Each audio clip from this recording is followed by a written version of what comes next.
to the services we provide for our districts. A lot of other education service agencies in other states are more independent and need to be really entrepreneurial with their services to be able to collect money from districts to keep operating their services. So we're a little unusual in Oregon in that. But what we all have in common as ESDs is the state school fund money that we get, 90% of it has to be spent on services to our component school districts. 10% can be held back for our district to do things like facilities. There are some administrative things that HR is a function that falls into our 10%. But every year we've got to make sure we're audited that 90% of it is spent on the component school districts. And as you are probably aware, Creswell's right in the center of Lane County. And so these are the 16 districts that we serve in Lane County. And we're in the process right now of doing something probably where we identify the most important work we've got. It's a pretty thick document called our local service plan. And those of you that are veteran board members know that pretty much every year we come out and ask you to approve our local service plan. So it's what drives our services, is what we offer to our districts. And it's pretty democratic in that you guys have to have a say in it. We can't come up with a slate of things and then, ship them out to you without you guys having a vote in and say in it. And the say in it's important because your superintendent is one of 15 other superintendents that sit around and actually create this local service plan. So every year we go through and it gets created. This current year, we're in the second year of a 2-year plan, but we're just now starting to talk about the 23-25 plan. And so we've got a meeting next Tuesday, and Mike will be there with the other superintendents, and we'll look at some of the new services we may want to offer. Some of the services we've been offering, we may not. Then it goes to Linda and her squad on the Lane ESD board for approval. And after that, when we come back and ask our 16 school districts for approval. That's one thing that every ESD in the state has in common. They have that service plan, and that's the approval process. What they don't have in common is what that plan looks like. With 19 different ESDs, there are 19 different local service plans based upon what that region actually wants. Now, specifically in all those plans, though, there are 4 areas that are covered: special education, school improvement, technology, and administration. And so I'll talk a little bit about special education, which is our biggest service. These are just some photos showing some of our life skills students on the outside. The top picture, we just came from Lane School. We had a parent night. Lane School, which is an intensive behavior program for students that actually come from all over the county. That's one of our teachers, Madge Bonnet, and a student. And then at the bottom, it's actually a classroom. You can't see this, but it's a deaf, hard of hearing classroom. Got to go visit the pictures of them. So our special education department, our biggest department, offers these services to our districts. We offer school psychology service, behavior consultant service, speech and language pathology service. We have work for vision impairment, deaf or hard of hearing, as it showed. Lane School, which is the intensive behavior program, and then life skills, which are students with severe cognitive and intellectual and physical challenges, and we work with those throughout the county. As you may be aware, 2 of the life skills classrooms we operate, we do it right here in the Creswell School District. So we have a classroom at Crest Lane and a classroom at Creswell. So just happy to report that those classrooms are well incorporated in the school building. There are some of our districts where I'm not proud of this, but the classroom is way in the back corner and out of the way. The inclusion that we feel here in Creswell, we're very happy. So thanks for that. Quick question. Yeah. For those life skills classrooms that we're hosting, how far away do we have students coming? I'm assuming clearly like Creswell, maybe Cottage Grove, unless they have their own Pleasant Hill. Yes. But would you have an idea of? Not Is it more exactly, but in general, elementary students who are from the South Lane, Cottage Grove area would go to Harrison. So we also have an elementary school there. Okay. But you're likely to get some of the middle school students out of that area where this would be the closest classroom for them. Okay. And definitely correct about Pleasant Hill, Lowell. I think Oak Ridge is doing more of their own. I think they've taken some of that back. So you're going to see mostly regional, just because we try to keep this from traveling on buses for too long. Yeah. Okay. And sometimes there's a little further trip. Okay. Thank you. Next, we have our school improvement services. This photo was taken, I think, in 2019, just before the pandemic. in the middle is a Pedro Noguera, kind of an internationally known scholar on kind of the inclusion in the classroom for all students, really that notion that all students belong and that we're working on as a state. He's came and spoken. There's some students that were there at the presentation. I don't know exactly where those students are from. They came from different districts, but it's pretty fun. So our school improvement services include, probably is one of the biggest things we do is curriculum service. And I'm thinking for a district the size of Creswell, you don't have 6 people sitting around the district office in a particular department. 4J's got their whole curriculum department. Springfield's got their curriculum department. In a sense, Lane ESD is your curriculum department. You have math specialists, STEM specialists, reading specialists.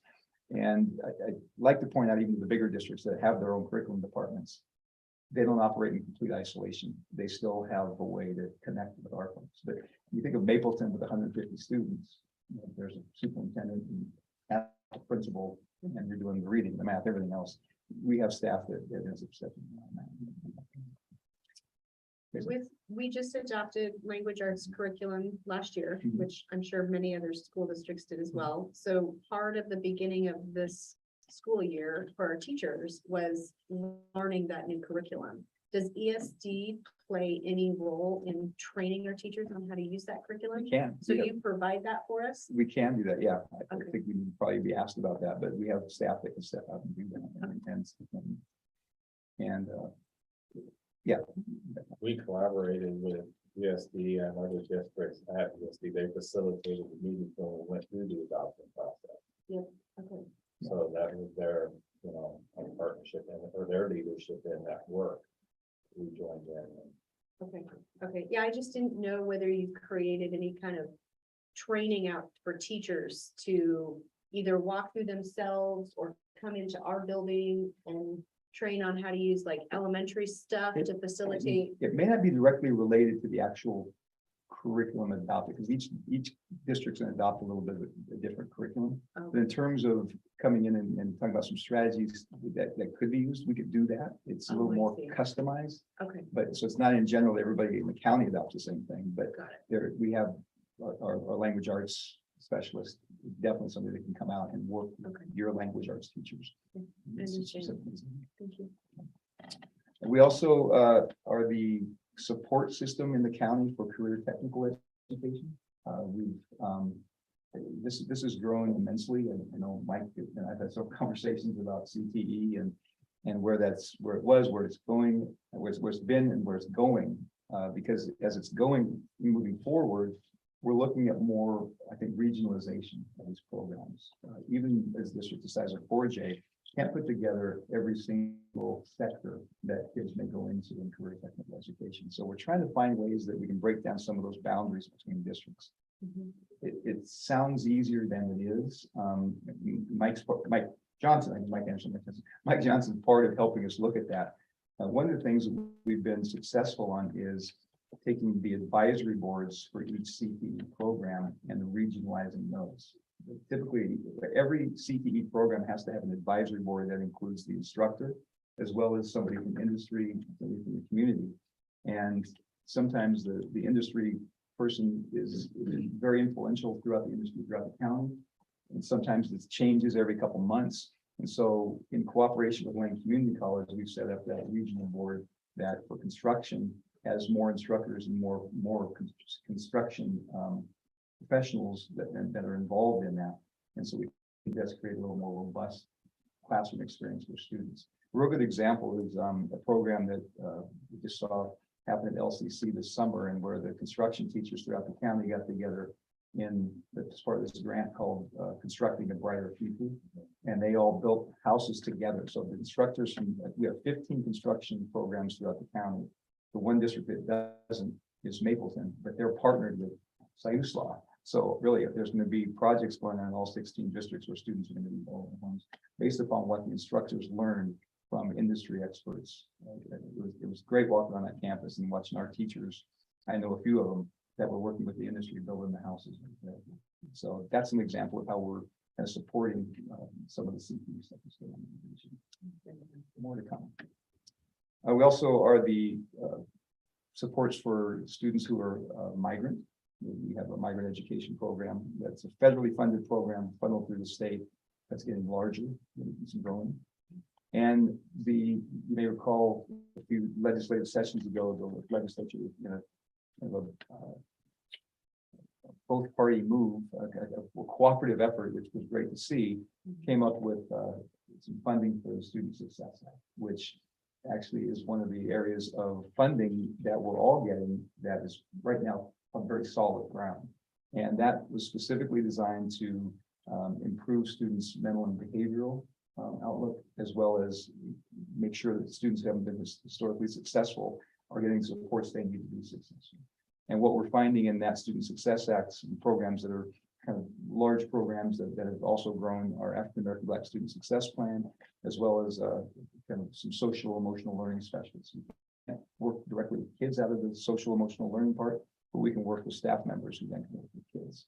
Just found out today that we've got an issue because right now we've got 2 staff members doing this in 16 districts that want this like now. And so we've got to develop, Tuesday, we'll develop a priority, Mike, for rolling this one out and seeing how we make sure that all the districts are covered within a reasonable amount of time. So those are some examples from school improvement. Special ed is our biggest department. School improvement's fairly big and growing. And that's largely due, I think, to student success. Whoop. There we go. Next area is technology. Joel probably knows a lot more about this than I'm going to be able to share with you, but we do set up network systems for districts, and email runs through us for districts. We can warehouse all the emails that come through so they can be retrieved. And just in the last few years, we've added cybersecurity as part of some services that we provide, which is a tough field to get a handle on and stay ahead. We also, as a fourth feature of what we do as an ESD, all ESDs provide some sort of administrative services. In our region, that looks like the substitute teacher service, and we've been working pretty hard to see that we have enough subs and increase the number of subs. That's a problem that's going on everywhere, but we seem to be pretty stable and growing a little bit this year. That's good news. We also provide business services for districts. A district your size probably doesn't need them, but the Mapleton School District, Lowell, Crow use our business office as their business. Our business managers also theirs. So there's some efficiency there instead of every district hiring their own. We have a courier that runs throughout the county. We also have an attendance program that is growing. Right now, we tend to handle truancy. We're looking to do a little more, I think, proactive attendance as opposed to truancy. That's why I put attendance up in that truancy services. I think officially it's still called truancy services. We're going to call that attendance services. And then we also are the agency of the place where a family would go to register their student for homeschool. There's no instruction there, but the family who is going to choose to homeschool their child needs to register with the student and register with us.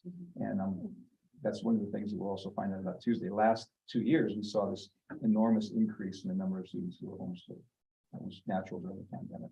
I'm really curious to see what the numbers are going to look like this year. And anecdotally, we're getting fewer parents that are actually walking into the office to register for homeschool. So I hope that's a good sign. Because what we knew is during the pandemic, there was almost every district experienced a reduction in number of student enrollment. Hoping we're seeing that come back. We'll keep an eye on that. The other thing, Lacey, before we move on, can you and Mike talk about how we use your attendance services? I know from Jenny's report, she talks pretty detailed on, first time we hit a certain benchmark of absences, she does letters, then there's phone calls. Do we end up engaging Lane ESD, and at what point? So when we have a hearing, when we're going to have a hearing, we've done 1 letter, the 2 letter, and now we're going to bring the parents in for a hearing. The hearings officer comes from the ESD. Okay. And if we're going to have a court visit, then we're going to be making that arrangement through the truancy officer, the hearings officer, who ESD to go. Okay. So if the interventions or the communication you've attempted with the family aren't successful, then we could be engaged to. And there's a certain number of students where I think there's a cost associated with it, which I think Creswell hits that threshold of a cost associated with it. But in terms of where we're trying to expand is to see that that gets handed over, and instead of just hearing that before that, there's still a way to try to communicate with family and try to roll them back, use some methods to roll them back into school. I think that's been missing from our program for a couple decades probably, and so we're seeing if we can expand on that. That would be something to look at next year. So we see if we do. Thank So you. we do a better job of recapturing. Mm. Okay. So this is a symbolizes flexibility. A couple of you may remember Gumby, some of you may not, but we're flexible and nimble. And here's some examples of us being flexible and nimble. During the pandemic, it's not in the local service plan, but there was a need to get vaccinations out to school districts. Educators were, I think, the second level of priority in terms of getting vaccinations. You guys did a great job here of standing up with your local pharmacies clinic, but in terms of getting the folks to the pharmacy for the shots, there was some coordination that happened out of Lane ESD and also working with the local Lane County health folks. We were able to kind of get the actual vials and distribute them in a way that, as we communicated with the superintendents, that was understood that not everybody could get it at once. The big districts didn't just get all of it. It was actually dispersed throughout the county in a way that made some sense, some equity sense. And then having districts that were having clinics take those from around the area that they're partners who didn't have clinics in. So it was about a month or so. I think we had just about every educator that wanted to be vaccinated. So that was not a local service plan. That was just, we have the communication and the relationship with districts to be able to pull something like that off. Also, as we rolled out of the pandemic back to school, the Oregon Department of Education set ESDs up and told us, you guys have to get a reopening advisor. They didn't give us any money for it, but we got ESSER funds. So some of our ESSER funds, they said, you guys, the districts got it, ESDs, you want the ESSER funds, hire a reopening advisor to help. And we had a couple of really good ones that have, that during the pandemic, when we were coming back, when quarantine was 5 days or 10 days, I mean, just all the complicated things that we had to deal with, that districts had to try to deal with. We had at least a liaison between the health department and schools, and we still do. The name's changed. It's a communicable disease advisor or something along those lines. And Malcolm McCrae, who's the former pro superintendent, will still be doing that. So again, another service that nobody necessarily demanded in the local service plan, but we can stand some things up. But what I leave with before I open up to more questions is just this quote that came from Kathleen Roddenor, who just retired 2 years ago as the Junction City Superintendent. This is something I have to show to our staff to remind them of, you know, we are elephants in trees sometimes, but sometimes we're seen. Without ESDs, it would be extremely challenging to meet the needs of our most vulnerable student population, those with disabilities. All it takes is a phone call to my ESD when I need something. I don't even think twice about asking because they are always willing to put their energy into helping our district. That was really special to hear, and I'd like to keep that in front of our folks to remind them what to do. Any other questions? Want to throw out some of the funding figures around life skills and how we benefit from that formula from. You used to benefit more. So actually, it was about, let's say, 10 to 12 years ago that, and I wasn't the superintendent then, but the superintendent council started looking around at where students who needed life skills instruction were coming from, and noticed the disparity in certain places that they came. Certain group homes in certain districts led to a disproportionate number of students who would be accessing life skills classrooms. Creswell being probably the one that had the most disparity number in terms of what it should have been and what it was. So to show the cooperation of the districts in the county, I think this is a really good example of how we cooperate. Understanding that meant a huge price tag to the Creswell School District. Built into our local service plan is something called the high cost pool. And there's a formula that if any district is out of whack with where the percentage of students they should have in a life skills program, and Creswell is one of those that has many more students than what you would expect given the general population, that you get money from this pool back to help with the increased costs again. That number, I think, used to be, I think, a couple hundred thousand, it's down to 100,000. 240. Yeah, but you don't get the whole amount because there's other districts that have the same thing. It's just that not, you're the most disproportionate, therefore you get the biggest chunk of those funds. Is the way it's worked almost since that thing was, since the inception of that. Mhm. So it's an example, I think, of our superintendent council being pretty cooperative as they approach this and being very regional minded as opposed to, I'm here for my district only. Mhm. I think there's sometimes when money gets tight, you tend to think more that way. Mhm. But I try to encourage folks to, and the good thing is, my same thing, even if some of our big districts to encourage all of us to think kind of regionally, because if we can find more cooperative ventures that might help us. And we can just sort of, we'll hunt them down. Mhm. Thanks, I forgot about that. How do you stay ahead of the trends so that you're actually ready to implement help for us when we start experiencing them? So that's a really good question, because that's something that I look around to my other ESD colleagues first and meet with them regularly. Again, every ESD does things differently, and sometimes there'll be an ESD that does something really innovative that we haven't thought of. Or if we think of it, we don't necessarily know how to set it up. The thing that keeps coming up is the high desert ESD has their own legal team. So every district in the high desert region, every school district has access to attorneys. They're kind of like their own attorneys. Mhm. We keep getting asked for that one, and I haven't figured out how to do that. They actually do a lot of interagency cooperation, intergovernmental cooperation. It's not just the high desert ESD. They're cooperative. They're in cooperation with other government agencies that all kick money in to pay for those attorneys. So that's something that we kind of know of, some of those innovative things out there. Some of them we think we can bring back, or we bring back to our superintendents and say, how does this sound? That's when they're saying yes. We haven't figured that one out. That's one way. Nationally, it's interesting to see what some of the folks do in other states who don't get state money. Like, what are they doing that really moves the dial at people? How can they stay alive? What are people paying them for? And so there's a chance I may be going to a national conference this year to kind of pick their brains. Good. Thank you.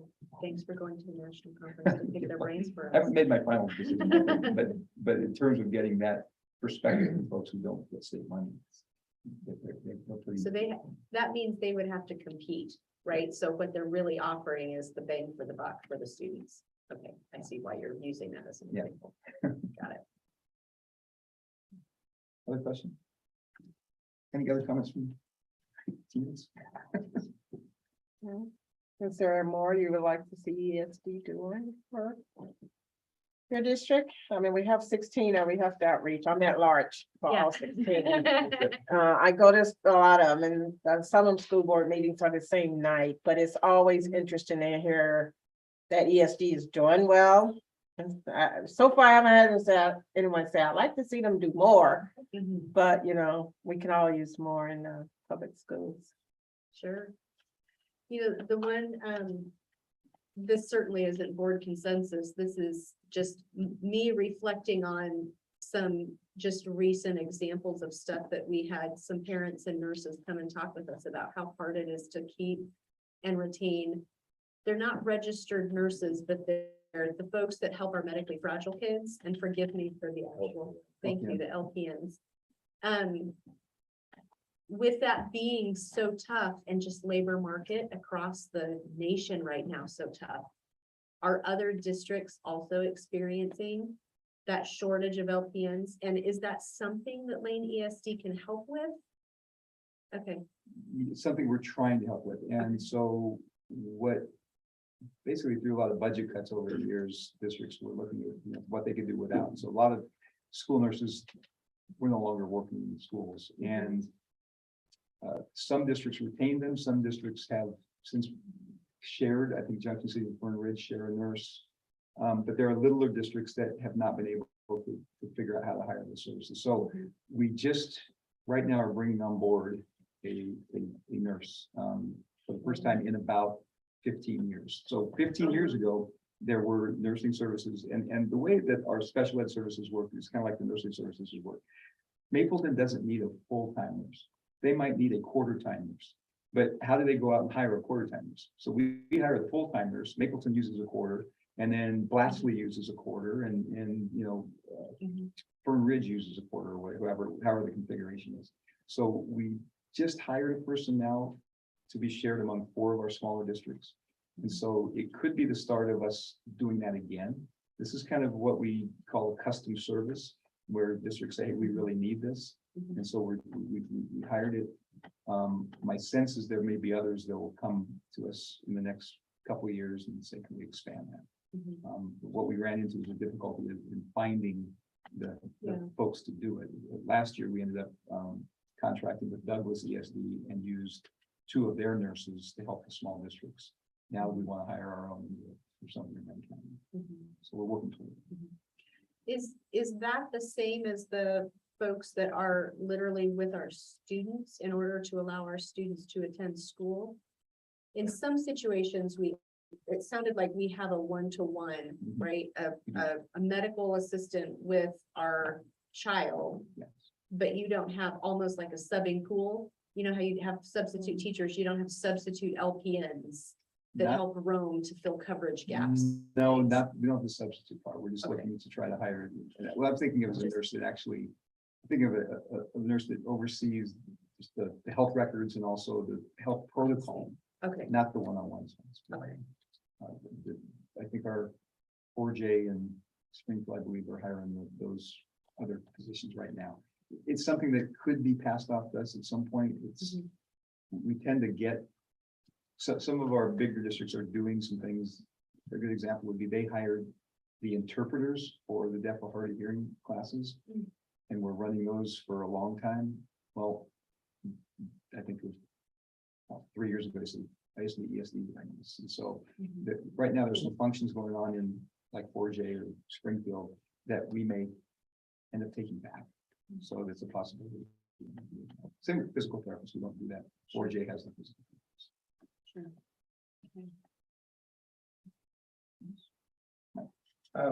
I've been going to the latest ESD meetings now for several years, and I'm just amazed at what I see there. Every once in a while, they'll bring in some teachers that are working with them, especially the special needs kids. And one night I went in there and I couldn't believe what I was seeing. They had the film had 2 young guys in there and they couldn't communicate with each other, and they both had iPads, and there was little symbols on these iPads. And I'll never forget this as long as I live. One of them he couldn't say anything, but he hit a few of these symbols and this little iPad would come out and it said, "Hi, how are you?" And both of them started laughing because they were communicating. The other guy, he types into his iPad, "I'm doing fine, how are you?" And they both got cracked up again, and they showed part of this conversation. I just couldn't believe that what they were doing with those kids to get them to, I mean, the kids were smart, they just couldn't convey what they wanted to say, and what they were doing, it was amazing. Now they're really they're really a good group. For instance, we sometimes advocate for education, just put in a plug.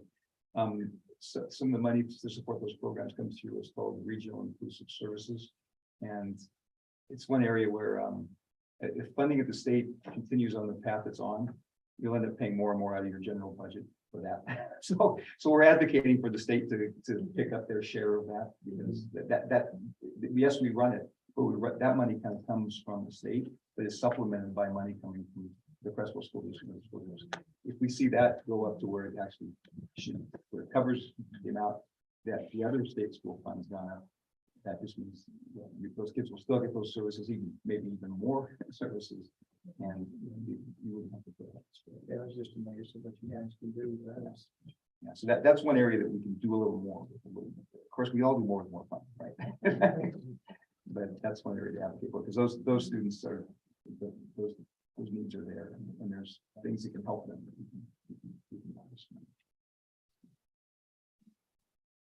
Any other questions for Tony? Tony, we sure appreciate you and Z and Linda coming. Thank you. No, it's good time. You're welcome to hang out with us, but we also recognize you probably have your fair share of night meetings, and you may need dinner, and you have families. So if you'd like to leave, feel free to leave anytime. Feel free to stay as long as you like. we may pop out, but thanks so much for having Yeah. us here, and we'll be back. I know I'll be back, and Linda probably will be back, and Sherry Durstiggins, I think, has been assigned to kind of come check in. She'll be back. Yeah, that's fantastic. We're wanting to make sure we do our fair share in learning, especially what our partner agencies are doing. So you're kind of helping us make sure we. Yeah, so any other time, any other specific topic, if there's something more specific you want to go in on more detail, I'll be glad to come. Or even bring folks who really know what they're doing. I get to see them doing good stuff. I think the ones who are doing good stuff, it tends to come and talk about what they're doing. And you're also invited to our meeting as well. Mike's been a regular for, I don't know, liaison since I've been there plus a year before. So, yeah, there's some good things you can see there too. We appreciate that partnership. That helps us out. Our board loves hearing from what's going on around here. So good stuff. Thank you. Thank you so much. Okay, all right, we'll move on to our unfinished business. OSBA convention update. I kept this in unfinished business, and I probably will till next month, Marilyn, just in case there's information that you need from us or share. We've got a placeholder. So So, I will share that they're not gonna open the hotel reservation until September 27th. And Marriott, that is there. There's an overflow, but it's a resident in someplace in the area. Okay. So. Okay, and then they'll send out a link to everyone that's registered. So you can, make up your own schedule for sessions you want to attend. So that will be later. They didn't have a specific date, that's later, whatever later. sure. So, okay, that's all I know. Thank you for the update. All right, new business. We would like to approve the timeline, or I'm asking for discussion and then hopefully an approval of the valuation timeline for Mike. So that is attached. It's very similar to what we've had before. Next month, we will talk about the process itself. So that's just approving that piece. December, we will have a mid-year check-in. Mike will provide an update on how he's doing along each of the goals. And then February, the evaluation documents will come out, and March typically has been our executive session month, where we look through all the information, and we have Mike's self-assessment as well. So I know in our workshop last week, 2 weeks ago, there was a comment or a point made around, did we want to try a different process? So this timeline doesn't preclude that conversation. We would talk about that next month if we wanted to. So you can, this at least tells you to draft up your ideas and questions. Any questions about the timeline or any other information you want to add, Mike? No, I just have appreciated the feedback all along, and this is a reflection of the discussions that we've had around the timeline to make sure that things are in order for us and organized as we get through the year. And keeping me in where I need to be for you, keep you informed. I appreciate the timeline so that we don't forget. Mhm. I thought it looked really good. Do you need a motion for that? Yeah, if we want to approve this timeline, I do need action. Do we make a motion and then discuss and then? We can do either, right? So we can discuss what's happening if you need to discuss in order to make a motion, so you know what you want to move. And then if there's discussion on the motion, we can do that afterwards. I'd like to discuss before we make a motion.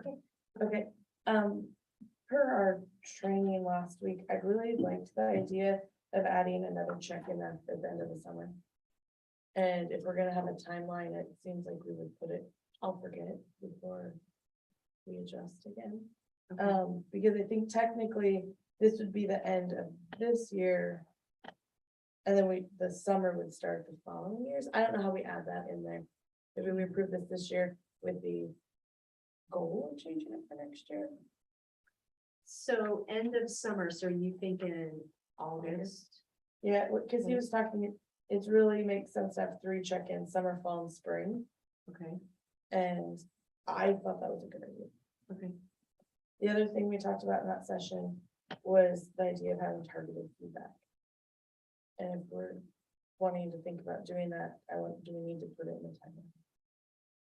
targeted feedback. What do you Yeah, mean by so that? we brought up 360 feedback, which you said, no, that's a lot of people, but it's not it's normal to ask Oh. specific people to Target give folks. Got it. targeted, sorry, I might have said that. No, you said it. I just was unclear. I was Okay. wanting to make sure I understood what you meant. And I thought that was really good idea too, but I don't know if we need to build that into the timeline before we vote on it, or do we vote on this, talk about process next time, and then amend the timeline? I don't know what would be appropriate. Okay, so let's talk about the summer piece first. Yeah. So, Mike, I do want your feedback as well in here. So if we have an August timeline, that would be, because this wraps up through March. So then it's kind of the finishing up of the school year through just touch base on goals, how are Yeah. we looking, that kind of thing. So it doesn't have to be super formal. It can just be a short touch point. Right. Like, are things still aligning? Goal progress. Yep. Obstacles, things like that. Okay, So would that be in a board meeting then? Because I do that with a one-to-one in the summer, August, September, and August. And if we want to move away from the one-to-one and have a formal board meeting, then we can do that. And I guess that's your call. Yeah, I What's your don't- preferred? I like the one-on-ones that kind of touch point at the beginning of the school year. What if in a board meeting in August, it was a summary of this is where you're going? Or this is where you want us all to go? Okay. Does that? Do you? I think we'll have to, well, you tell me what you want, I can do it. I I'm do, just not sure. let's try having an August check-in, because I think I think that sounds fine. You do those with us one-on-one, but being able to just summarize.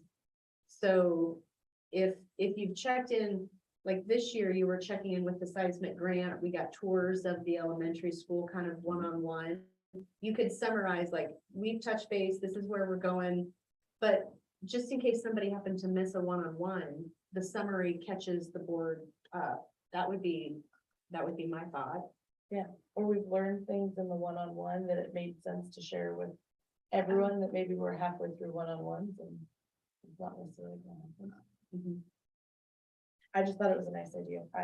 I'm not married to it. Okay, so I like that idea.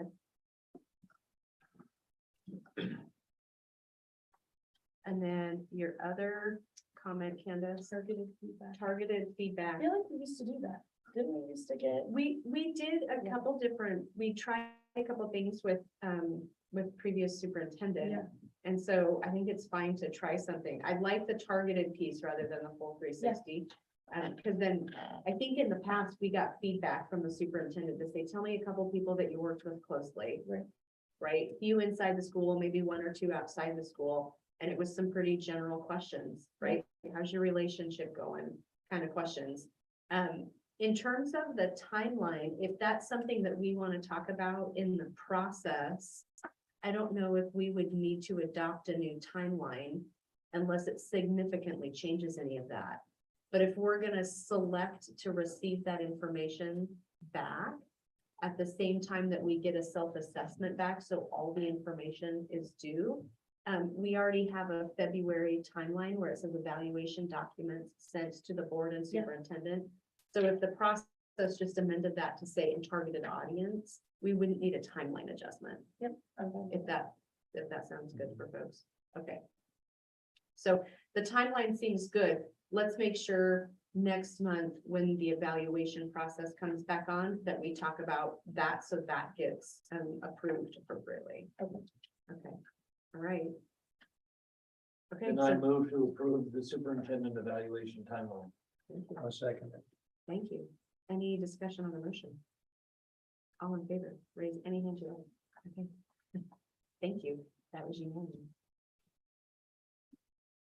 Okay, we're gonna get back to the agenda.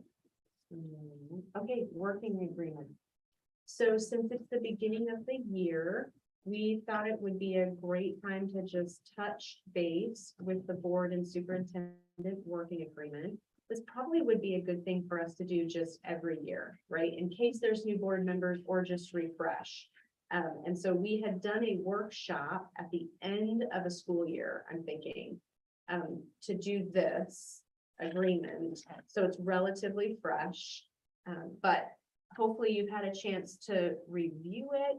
And so now would be the time to ask questions, raise concerns or clarifications for anything.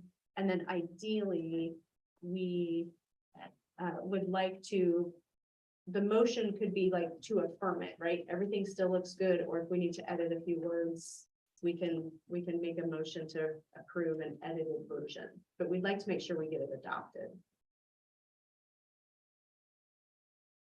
Mike, do you have any concerns or edits that you would like to see? No, I think it's, It's working I for don't you. know, yeah, it's all the current language that I see when I'm looking at other superintendent board agreements. Great, I'll give you guys just a minute or two to keep glancing through there to see if anything sparks.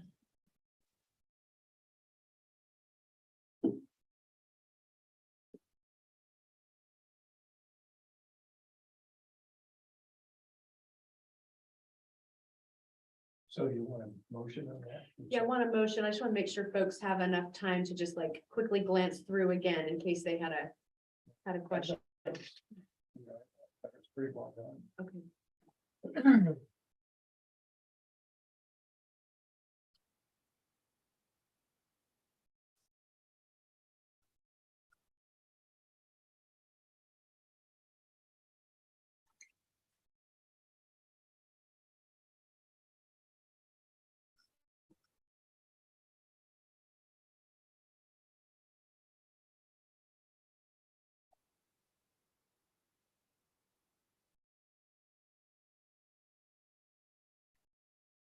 Do you have any questions?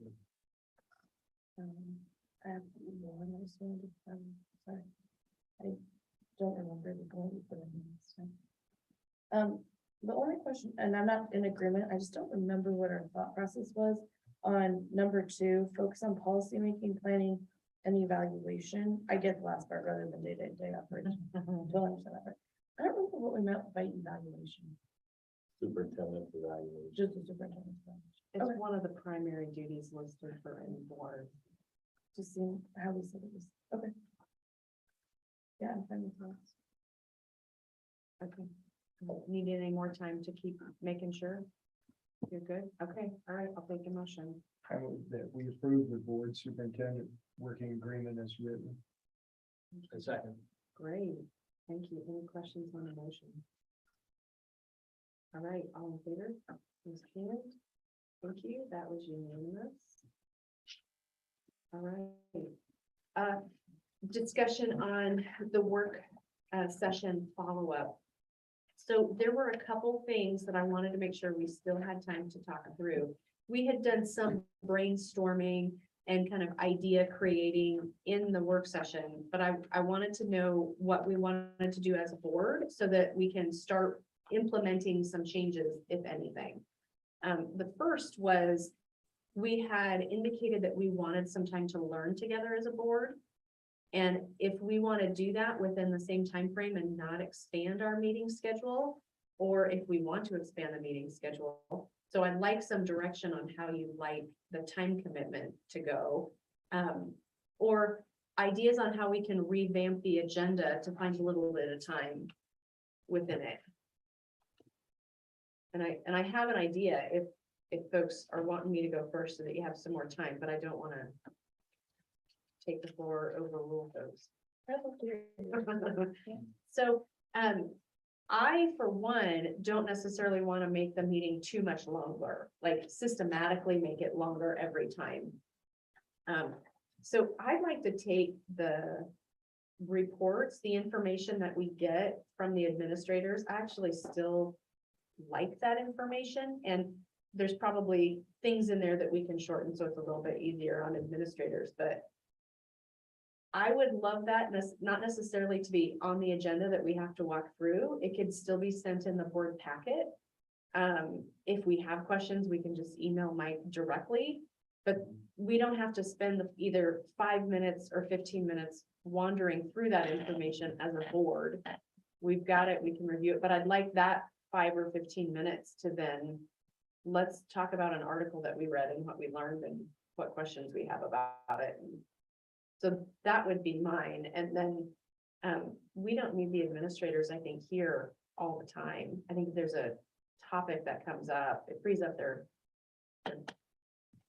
time a little bit more. I don't want to go a whole year without seeing them, because I actually do love the connection with them, but I'm sure there will be topics throughout the year where they will be able to come and chat with us on the details of things. So we keep the administrator reports, but we ditch the administrator reports.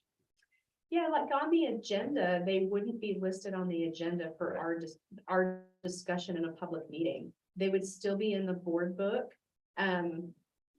I know at the work session, Debbie indicated she knows that's a struggle sometimes for administrators to put together. So we can also talk about, like, let's get it more targeted on stuff that we really need, and anything else they want to share. Because some of that information, and I know I use this as an example, but the welding grant that Jenny just got, love the fact that it was in the report when she got it, because I was able to talk with parents about it and they were getting excited. So I'm able to share it out, right, and help be an advocate for some of the stuff. So I don't want to see them go away completely, if I had my complete choice, but we don't have to walk through them. So that's my thought. Are you talking about the consent agenda, putting it under the consent? No, just putting it in the board book, but it doesn't have to. I think you still have to have a placeholder if it's in the board book. Oh, Marilyn may need to speak. so to in that. order to get it in our board book packet, it needs to be a place on the agenda? That's a good question. I believe, is a good I believe it's question. a parliamentary piece. If you're getting something in a board packet, As needs to public be- information. right, so if you have it on the consent agenda, then you don't have to discuss it. Okay, thank Just a you for thought. that. I didn't think about that. Yeah, I didn't think about that piece. So to be super transparent that we're getting a consent agenda would be fine. That'd be great. I'm like you, I'd still like to see the information, but, Like, we don't need to just call each one out. well, their time's valuable. There's no sense Yeah. having them there, just be Yeah. there. The other way that I just want to approach any of the ideas that we want to try is we can try them. So if after a few months they don't seem to work, let's talk about them, and or if somebody wants an adjustment, we can. Mike, how do you feel about the administrators still providing some information, it being under consent? I mean, is it helpful for you if we have the information and it's not a waste of their time, right? I guess I'd like confirmation on that. Right, no, I agree. I like the reports. I like the reports for you. Because it keeps you closer to the school. The information that they provide in there are your touch points on the student achievement indicators. We definitely want that, Yeah, and they like the provide that. attendance. Love that. But then there's other things as well that they provide in there that, I mean, if you're at a game and you're talking to some folks there and they bring up the idea of, oh, okay, well, how much did we get in that grant and where's that grant going? And you're seeing the report from the principal on how things are going with that particular grant or iReady. What is that? What are they doing? I mean, those are things that information that's really valuable as far as knowing what's going on in their schools. A lot of districts don't ask for that. Or they don't think that's necessary. But I think it makes us a closer community. And it gives the principals an opportunity to say, hey, I'm really working hard for you. These are the things we're doing. They're not telling you everything. I'm not asking them to. But things that they think that you should know, that they want you to know. But they're also the things that I'm asking them that they need to provide for you. And that's the student achievement indicator Mhm. in their report. Mhm. if it helps, them just make it a little bit shorter or get straight to the point, but things like the calendar, the parent square emails that are coming out about what's happening at the school, are you guys getting them? You are not getting them. Can parent square emails go to non-parents? Well, what we can do is we can explore the idea of putting together a community, group as well, where people could Like join interested in and parties? be able to then to share that out in terms of we could talk with the administrators about making certain that that gets included for those. I said that, public facing, emails, a lot of these will be flowing through as everyone's learning and people figuring out how Parent Square works. Getting that added to the websites as well, but. Okay, where I was going was like the key dates that they put in there and they copy off the calendar. We can probably be responsible enough to go check the calendar every weekend, right? To populate our stuff for the next week, if that helps, even just a couple minutes. They already have them set on their, on their computer there. They already have their calendar lined out.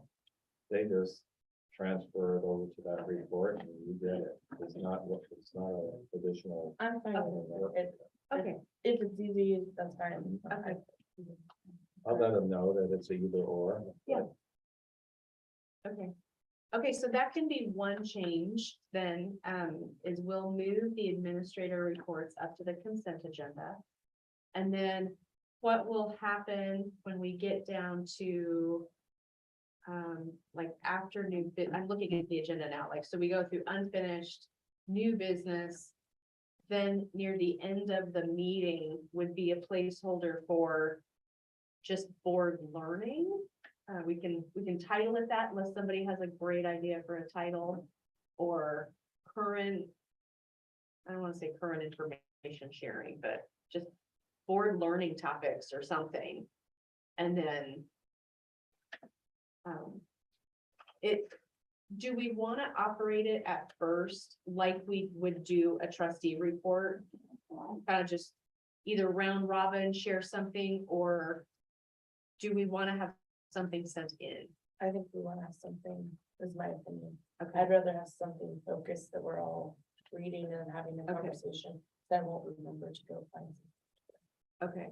okay, good feedback. Okay, so we will have a link to something in there. And it's everybody's responsibility to help me fill that. And Mike sent out a couple already, so we can include that when that happens. I don't want it to land solely on Mike's shoulders, because I know he's got strategic plan work that's gonna keep him super busy too. But. Okay, all right, so that helps me understand that. So it'll be the closer of our agenda, because we have nothing after reports. So yeah, board requests and calendar information. So it'll be right, it'll live in that same space. Okay, all right. Other ideas that you guys thought about from that work session in terms of the learning time or agenda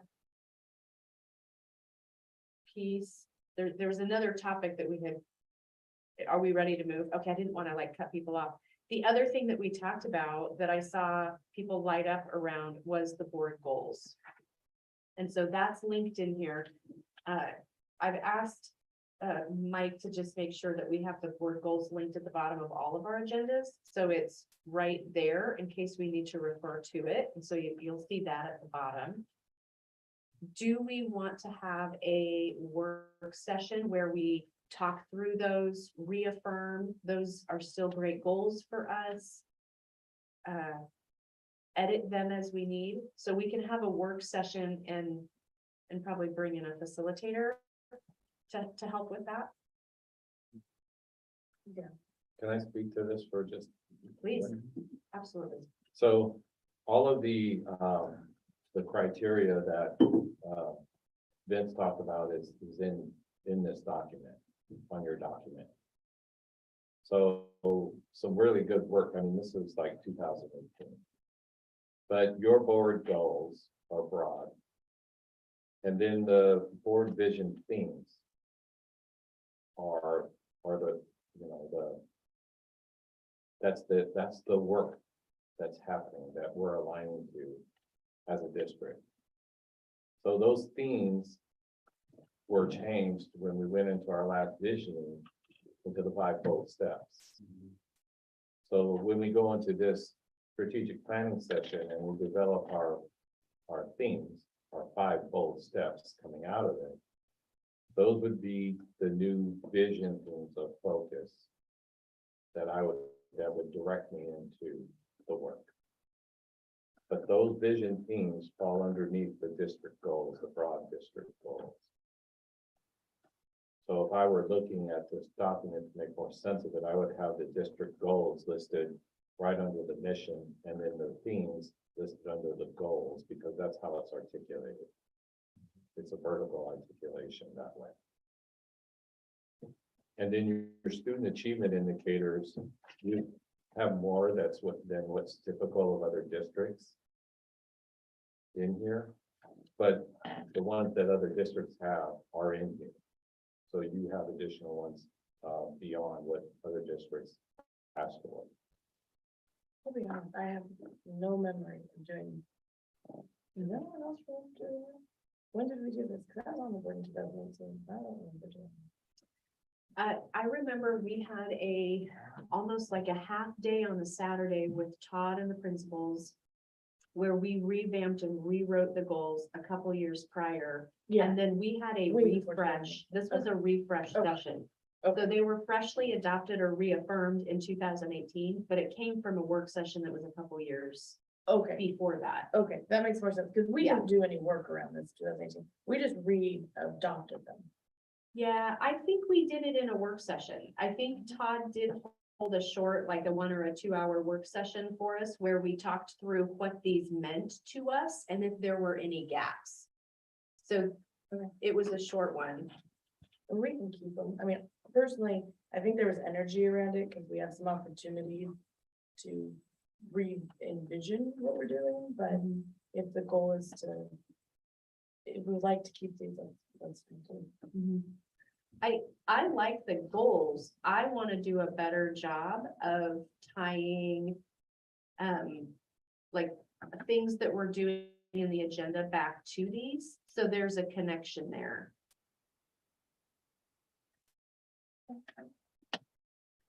But I also know via email, Tim had said like work session, to take a peek at it wouldn't be a bad idea. So if we want to do kind of a similar, and we don't have to do a half day, right? That one was really long because I think we were kind of starting from scratch. But revisiting that, plus we could potentially have a new board member soon, wouldn't be a bad idea to do after we get that vacancy filled. If we wanted to time this for that new board member as well. We'll finish the strategic planning session by December, by Thanksgiving. So we'll have our theme for the district, our charge, for, the answer to the needs assessment will be in those themes. And in the spring, or we come around to the spring,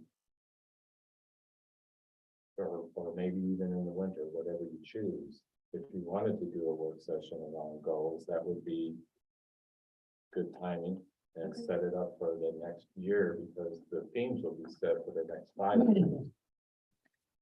And the district goals, then you would already have those in mind, themes, while you're looking at the goals and what could be broad, a broad set of goals over those themes.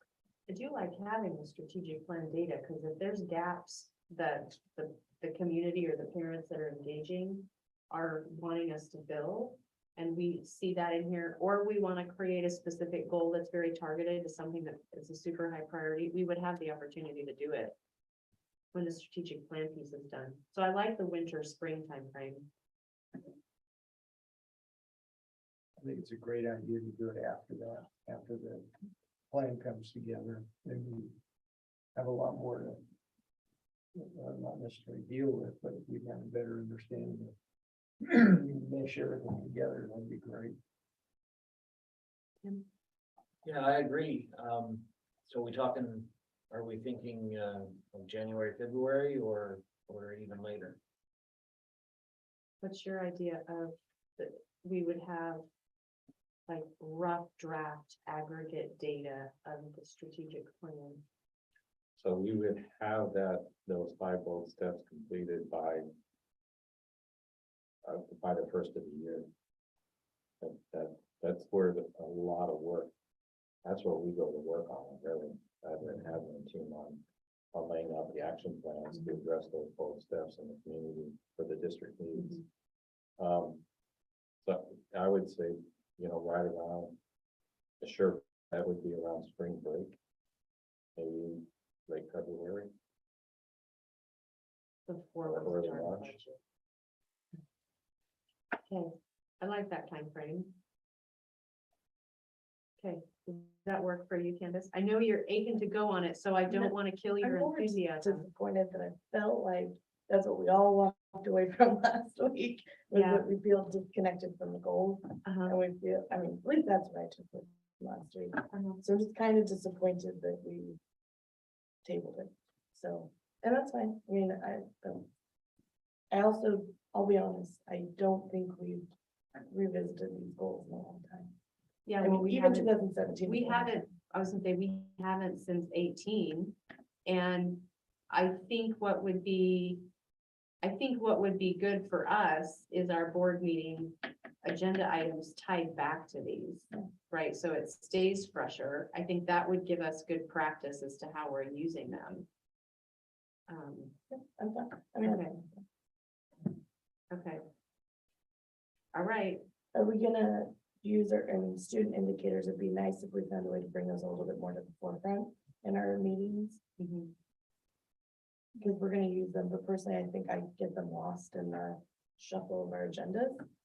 So to call them out and then what we're using them for and how we're using them to meet our goals, I think would be a good practice, but So, this is part of my confusion. I wouldn't know how to necessarily do this in each board meeting. It's not like there's a table down here that would change each month, right? I mean, there's some metrics where it's like, give me September's and October's and November's. We get the attendance data, so we're kind of tracking a trend. And so by the time we see a larger milestone metric, some things aren't as surprising because we've seen other data. So that's how I'm kind of feeling throughout the school year.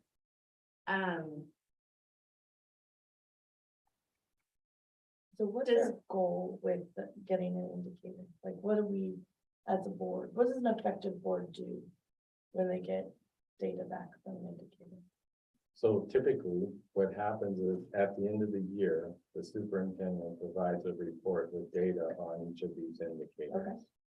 And then the board looks at that, the superintendent talks about the goals for the following year on how they're going to make improvements over what they're seeing in the data and how they're going to increase student achievement and Okay. success in those indicators.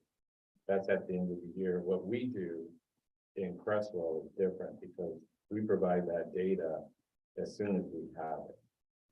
So on attendance data, you're getting it monthly. On ninth grade on track, we get it quarterly. What do I get it, but what do I do with it? And as a board member, what do I do to make a meaningful change? Because I can't do the operational day-to-day stuff. So I'm not that I don't love it. I'm happy to see it and I appreciate it. But do I have any control? I'm not saying I should, I'm just saying, what do I do with it? Like, what's the next step? So It's just getting data isn't helping, So the board sets these achievement indicators were set between the board and the superintendent on how to monitor student progress. These are the key points to this whole thing about student achievement, increasing student achievement for all students. These are the indicators for the progress on achieving that particular goal around student achievement, these indicators. Okay. So, what happens is, once I get the indicator, we agree the indicators, then I'm informing the board on those, and that's about it. until we get around to the next round on the indicators and look at these and decide and determine whether or not things are being What's the effective. point of me looking at the indicators? I mean, I'm not an expert, so if I'm getting it, we agree on indicators, and then a year later, we talk about indicators again. I just feel like there's gotta be more strategically we can do to move the dial than that. I'm not sure what I'm doing. That, I'm struggling because where I end up going is, like, I wanna look at stuff in a data form, right? So here's a table, here's a row of data. The graduation rate is an example that would make sense to me. I'm not sure about do we have the freshmen on track? Every quarter, Jenny provides that report for you quarterly. Okay. So the graduation on track, if there was a row of data that we saw that in July or in the August meeting, right, when we come back after summer break, it said, you know, we had 5 years or 4 years of data populated, and they're all kind of about the same, then to me, that would say, all right, we're doing about the same. And so if we as a board are good with the 94, the 95, or whatever that is, then we're good, right? To me, that would indicate that we're not needing something. But if we have the 5 years of data and it starts to show like one significant year goes down, that's where we as a board would go, we need to dig into that. Can you give us more information? Or if it's going down, we need to focus on something. Totally agree. So that one makes sense to me in terms of like what we do with the data. Yeah. But I would need the 5 years need of the data to trending track data to through have- that. Right, and when we get it, and I'm not saying we shouldn't get it in real time, I'm just saying when I get it in real time, and then next year I get it in March in real time. Because I don't. I have where to no go idea back. what my frame of reference is. Mhm. So maybe that's something where if each one of these, I'm reading proficiency, 3rd grade, state assessment. I don't know how that would show up in a table, because that's more than, I'll be honest, this is what I don't understand, like, yeah, we've talked about it even, what was his name this last week? Vincent. He talked about it too, and like, how do we do it? Like, that's the piece that I Mhm. don't know. Mhm. So Yeah. when I first arrived here in 1920, we put together a profile with this information that was on a 5-year trend line. And I presented it to you for each of these indicators on the performance, student performance for 5 years. And so for 3 years, because we didn't do the student assessment in 2020, 2021 or 2022. Mhm. We did it in 22. So after 2019, the next year that we have to benchmark these for you to update that profile is this last year. Because that's the next time that we took the state assessment. So we'll bring that back in to the data profile on each school, on each of these areas. And you'll see the data. You'll be able to see the trends in the data and the performance and student achievement in those graphs, those data graphs. And then if we see Okay. that it's trending a way we're uncomfortable with, then our job is to have a working session or something to determine what that is and determine if we are going to adjust budget or adjust policy to support whatever our district goals are. Our job is to tell us, to ask Mike, the graduation rate is going down. The 3rd grade reading is not holding up. Every year we're losing a couple percentage. Right. Help us figure out what that is so that we can figure out. And honestly, I would think one of our biggest tools is to align budget resources, Right. right? So the answer may not come until the spring, but it's like, how do we get that budget? What else do we not do so that we can put the money there, right? So, Absolutely. but is there a way to get some history data for each one of these so that we can take a look at that next month? And We can do it we already have it up. yeah, I was gonna say, I know you show us, but if we could use this document and expand that so that we have some data under the reading proficiency and the historical data under math proficiency in kind of a summary way, so that, and there won't be a new data point till the end of the year. Do you see what I'm saying? I got the look like I think I just lost you. Yeah, well, you did. Well, not really. I have, Okay, I mean, it's not like I can do a little summary. It's going to be a straight data trend. Yeah. Over 5 years, you're gonna see the benchmark, Okay. you're gonna see the bars. okay, okay. But it's what I what I provided for you before was a full profile on each school with each of these indicators and the data on 5-year trends for them. We have those Yeah, up to 2019. We're getting our new set of data from last year at the end of this month. mhm. So you never can see it till October. Okay, Okay. so that would actually be a good time to try looking at the new data with some history, some. Yeah. So really, That's the it plan. might be that we need in October, one of our main agenda points in October. Okay. And that's how we talk about it for the stuff that we can only see annually. And then some of the stuff like ninth grade on track, I would imagine we see that much more often than. Quarterly. Yeah, quarterly. So, but does it make sense to have an agenda item that is a data review, whatever that is? And we kind of have a calendar of what we're going to be reviewing when, October, we look at trending for these 3 or 4 indicators. Mhm. Quarterly, we look at the trending for whatever the other indicators are. So that we know what we've looked at and when we're looking at it, because that's, I get lost in that. Yep. Okay, I like that. So in October, you'll have the annual presentation of the data profile. And it will be of all these. Okay, And then in the other months, you'll have the monitoring, progress monitoring throughout the year of the ones that we are tracking. Okay. That are not the summative assessment data points on Okay. this year end stuff, because that happens once a year. Okay. That sounds good. mhm. Okay. And then next, in October, we'll see the full thing. In my opinion, in November, then it should be a discussion point on our agenda to talk about anything we see that we need to have a further conversation about, right? Mhm. And we can start it in October, Yeah. right? So we would get the data, get the presentation from him, ask questions. Anything that seems concerning right off the bat, Mike would probably be flagging for us anyway. We could start that conversation. If there's follow-up items, we could certainly continue that into November. Okay. Absolutely. And then we could send them to Mike ahead of time so he can have what he needs to be able to answer the question. Yes, yes. Okay. I would like that we add an agenda item of data review. I think we need to find a way to take these indicators and make them part of our monthly meetings and keep them in the forefront. Yeah, that's the part that I want to be able to figure out how to do better through the year, is pull these back in. Even if it's, Jenny comes to talk about something that's happening at the high school that's achievement.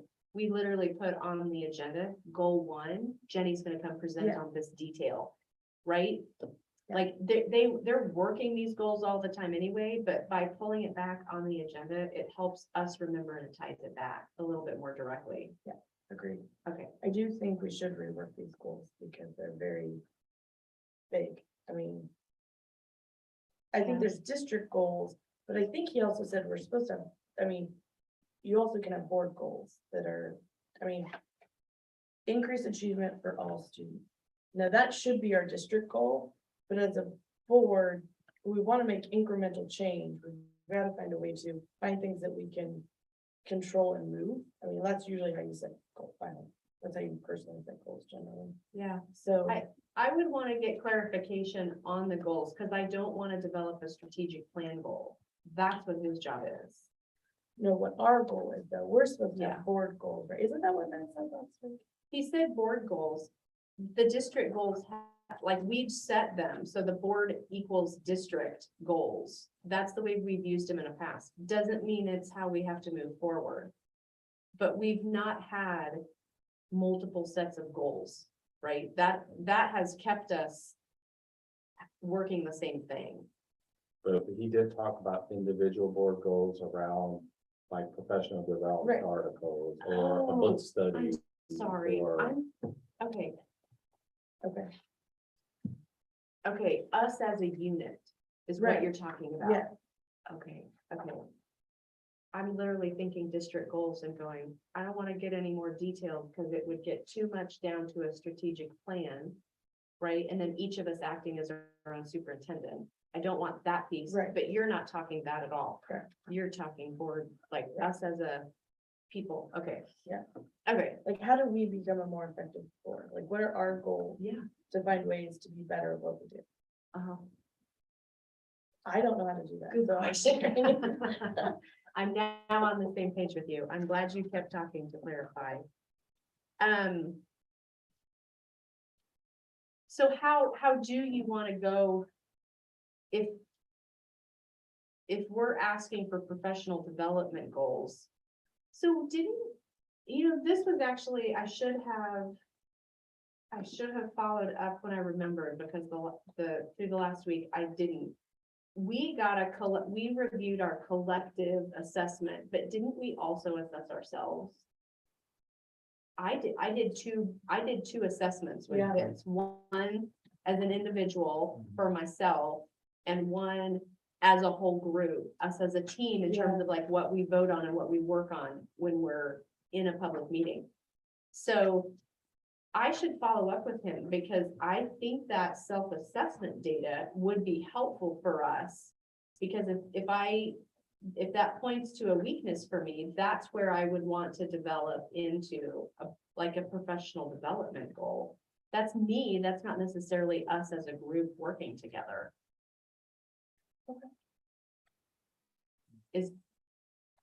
How are folks thinking about that?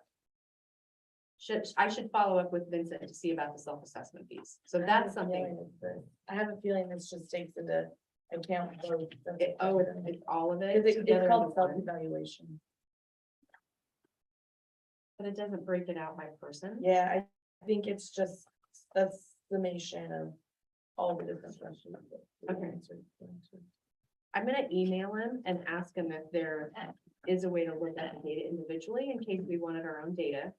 So I'll do that just to seek a little bit more clarification. And we could discuss it a little bit because there might be commonalities. Yeah.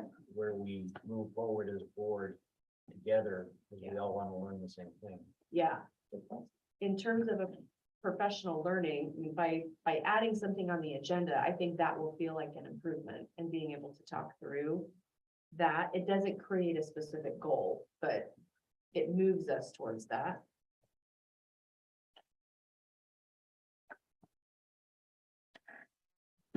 Okay.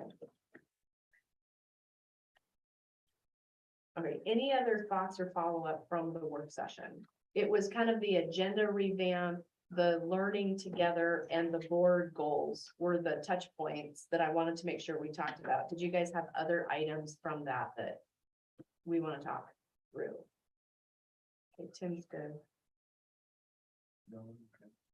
Okay. Candace, did you have other notes? No.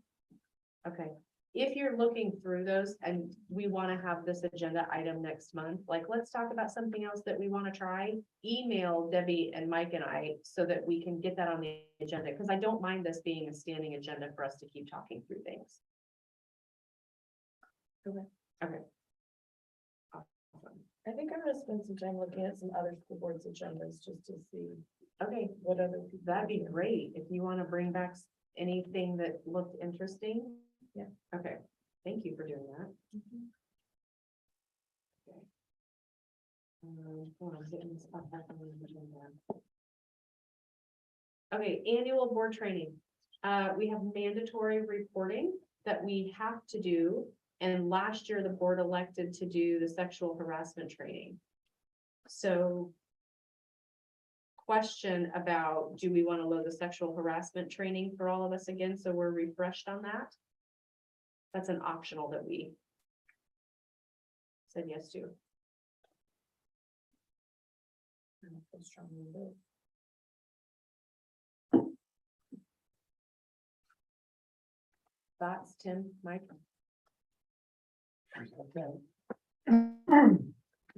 Excuse me, is that program you looked at on the Your computer? Joel Yeah. will send each of us a link. You're gonna log into a system And then when you log in, you'll have at least the mandatory reporting module loaded.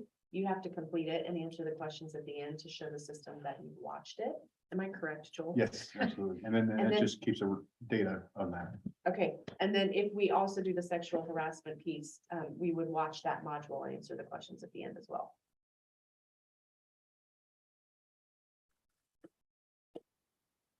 We could do it again. Is that a required? Sexual harassment is not. Mandatory reporting is state law. So you're getting at least one training. Every year. It's, Yeah. it's an annual. Yeah, we might as well. We might as well do them both again. I don't remember them taking a long time, and there might be some new information Mhm. come up.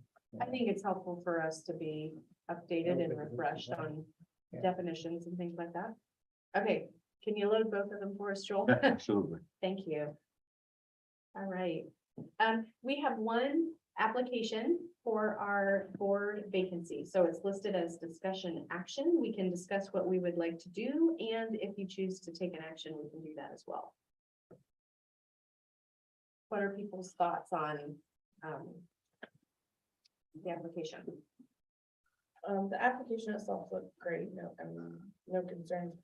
There is one other community member who's reached out to me on Friday who's interested in applying, who I think could also be a really good fit. And I've reached out to them to see if that's still the plan, but if we're okay, I would ask that we wait 1 more month just to see if they're going to apply. I would be okay with postponing in 1 month. Yeah, we've already. Hold the application, table this till next month. Include any further applications that we get, since we did have a community member signal that they wanted to apply. Okay, that gives them a chance since they've reached out. I'm fine with that. Okay, so Marilyn, can you make sure we get both the application and any new ones back on the agenda for next month? Yep. Thank you. Okay, all right. 8:30 trustee reports. Tim, you want to share? Want to share what you've been up to? Unfortunately, I've been focused at work, but I did participate in the board evaluation. But that's the limit of my involvement. That is okay. It's the start of the school year. You got a whole year ahead of you.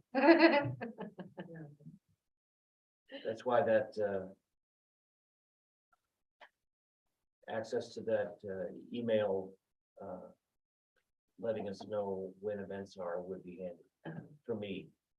I know others are more connected, but I am not. Yeah, yeah.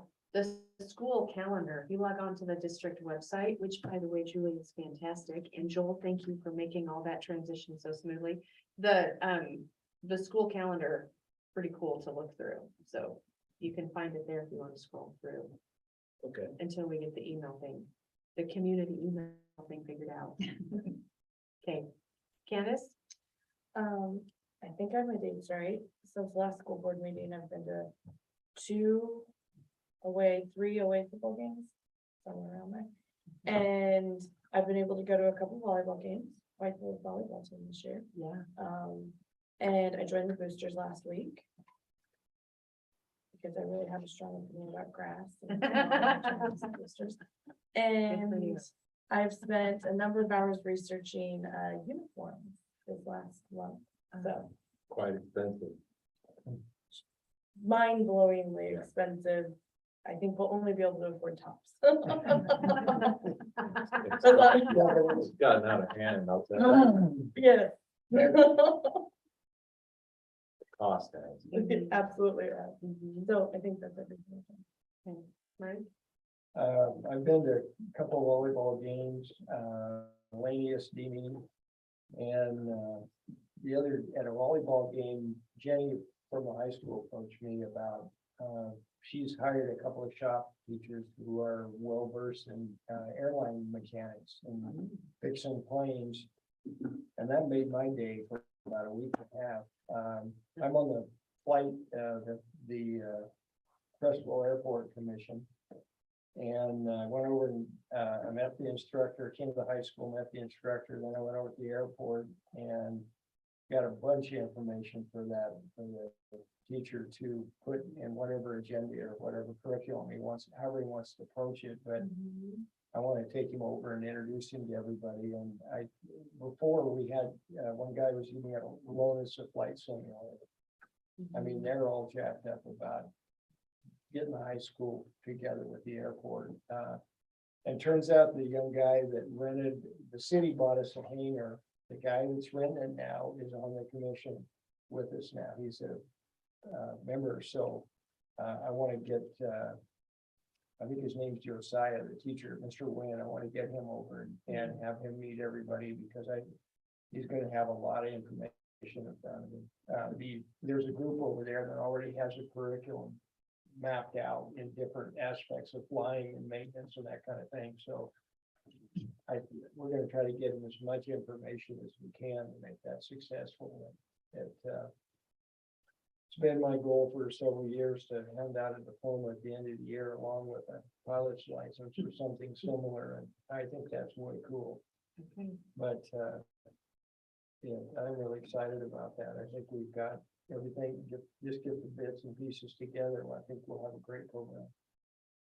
Very cool. Right.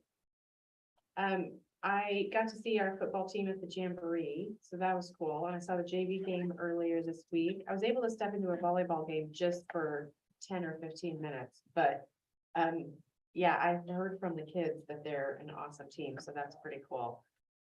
And we do have a girl on the middle school football team now, if you guys have not heard, and they're up to 20 kids. So I was visiting with the coaches over there about it, so that's cool. We have a good group of dads that have come together to get that team going. IRC is getting up and running. They've had training yesterday and today, and so I get to volunteer a very short amount of time compared to what a lot of those volunteers are doing in terms of hours, multiple days a week. But so with my job, I get away one Friday morning and I get to read with kindergarten this year. So I'm kind of excited about that. So that's going to be very cool when we get that up and running. But I want to reflect some conversations or comments that I heard from multiple folks today when I was visiting with the different IRC volunteers. They had been with our program for multiple years, but they were talking about how they used to live in Eugene, they tried to volunteer in their kids' school, or they tried to volunteer in their community school. And they did so through a variety of different programs, right? Like the SMART program was mentioned, something else was mentioned in a private school, but they've not seen a school that has been so coordinated and so well supporting of a volunteer program. And they think that's one of the reasons why they keep coming back, because they know the school puts resources into IRC with training and just the space. You know, I mean, these folks, spent 2 half days yesterday and A lot today. of hours.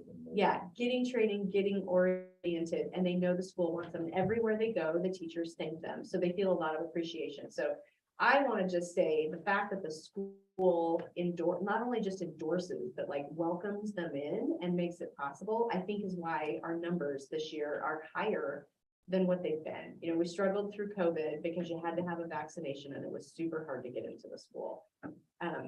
So last year was tough. We didn't have enough subs. We didn't have enough people. This year we've had to say, we don't have any more spots. Can you be a sub? So that's a pretty cool thing. They love the building.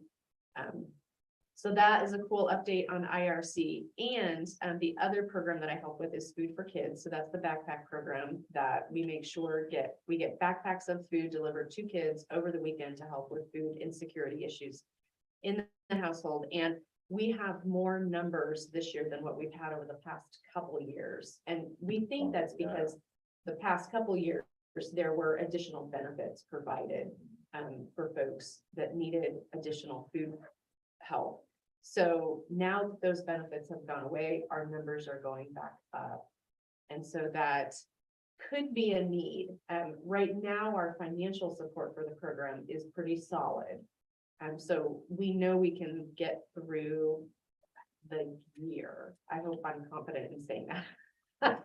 But we also don't send the bags home with the kids from the school.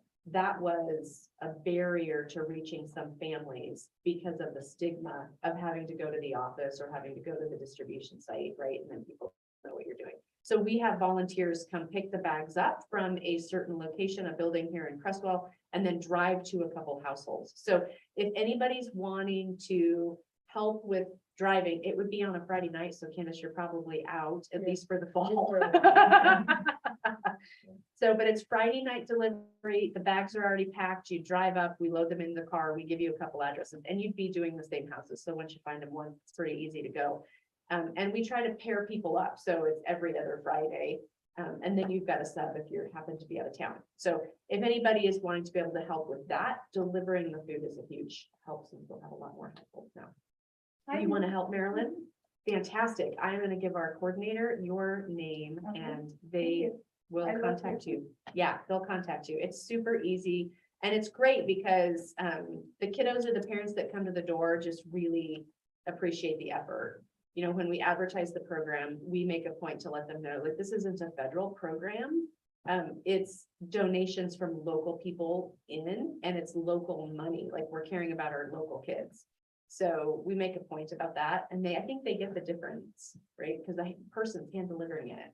You're not going to a cold, sterile place to pick something up. So anyway, that program is up and running. So I'll give you guys updates on that throughout the year as well.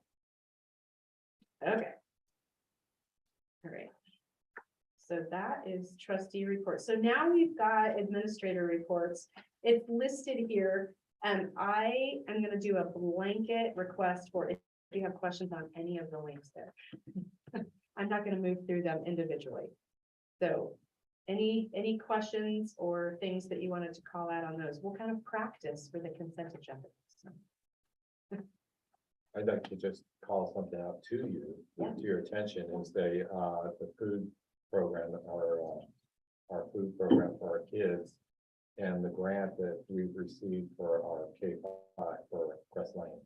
For the next 4 years, they get free food, or they're all taken care of for breakfast and lunch. Our middle school, I mean, I was shocked that our middle school wasn't included in that. But when I learned the formula, and Chanel can explain the formula, it's different than free and reduced lunch application. They actually take a census of the families where the kids are and the percentage that way rather than. What does that mean, take a census of the family? Do they ask income? Is that what that means? They get that, I don't know how they get all that information, but they gotta have different data points to pull that. Some, from state assistance programs, others maybe tax returns. I mean, I don't know how they just determine poverty and, but maybe Chanel can, maybe she explained it to me, Mhm. so let's hear it. It's what you said. It's, in our terms here, it's called direct certification. So it is people that are getting SNAP or state assistance. So OBE can pull that information, and based on those numbers, you have to be at 40% for a school to qualify for each site. So it's not district wide, they look at each site. In K-5, we were at like 41%. So we just broke the number, we qualified. However, if we would have another school at 39%, we could have grouped them together, and together they would have made 40, and we would have qualified. But our middle school and our high school were right around 30%. So we were just a little too far under. And unless we get to that 40%, we don't qualify. So That makes sense? Okay, so tell me that this makes sense. To be a title school, you have to be 50% poverty. And our middle school is a title school. Oh, How's that? by a different poverty standard, right? So does food program have a much higher level of income before you qualify for food assistance? I think it's because of this grant going off of direct certification information, it's still different than free and reduced applications, because yes, someone could qualify for free and reduced, especially under the EIG, the extended income guidelines, Mhm. but then not qualify for like SNAP benefits with the state. So those were kind of the different Yeah. ones. It is different, like. The the SNAP poverty is a guidelines. state program, it's not the federal. Correct. Yeah, that's a good distinction. I thought we were an automatic KA, but. Yeah, so, It's not to say if our numbers go up, then that could change and we could have our middle school or our high school join in on this program next year.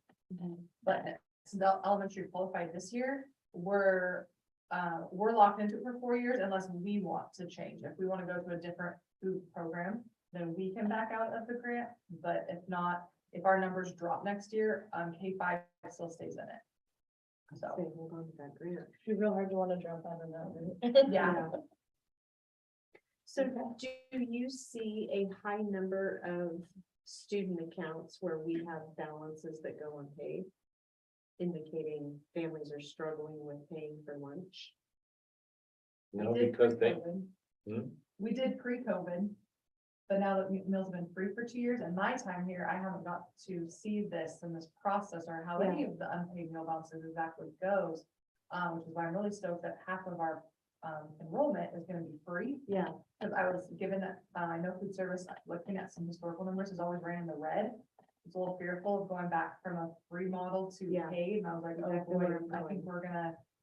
I don't know how it's gonna go, but at least half of our enrollment is covered, and we get reimbursed at 90% through this grant. So that I think is gonna keep us pretty full. But yes, 6 through 12, I'm not quite sure what unpaid is gonna look like, but we're gonna get the year up and going and try to get some processes so that we can make it the most efficient we can. Okay. So on, and Chanel, you can tell me if this gets too, because I know we don't want data public if it becomes so small of a sample size, right? You can pick families or students out. Right. I wouldn't think we would approach that level. When we look at the food service fund and we're looking at revenues, expenses, where are we plus and minus? Is there a way to show us the running total of the unpaid balance as an aggregate of 6 through 12? Let me look at that. Or if that's I'll get back to you. confidential, I get that, but I would want it like just cute, like not even grade level, just There's a total Like unpaid meal balance. $500, $2,000, what's the problem? And if it kind of stays the same each month, that probably says enough gets paid, right? Mhm. There's accrual and expense out, but if it starts to grow over the school year, that would be, I would want to know that we have families struggling with that. I don't know, just that information. I mean, I know it gets, but I also have a nonprofit I want to be able to help families in need interest. So that's my interest, not necessarily a board goal interest with that data. So if I can request that, that would be lovely, but. As long as there's something we can do about it, you know, I mean, that's the hard part. I can go to nonprofit groups and indicate we've got help. Or we need help. I don't know. This is we're coming off of 2 years of free lunch, so breakfast and lunch. breakfast and lunch. I'd like to know what that means for families. There's no reason we can't watch the numbers, right? And Yeah, see it in our board reports, and if it's a trend that we want to address or even talk about as a budget that we need to address, and that's what we're here for, right? Is to- I think it's worth a look. okay. Can you let us know if that's a significant ask? Okay. Awesome. Glad I mentioned that. See what happens when you bring something up is you get another question. Okay, anything else on administrator reports? Okay, all right, we'll have a slightly different agenda, a few workings that we'll do. Our next board meeting is October 12th. Okay, all right. Yeah, that one. Thank you.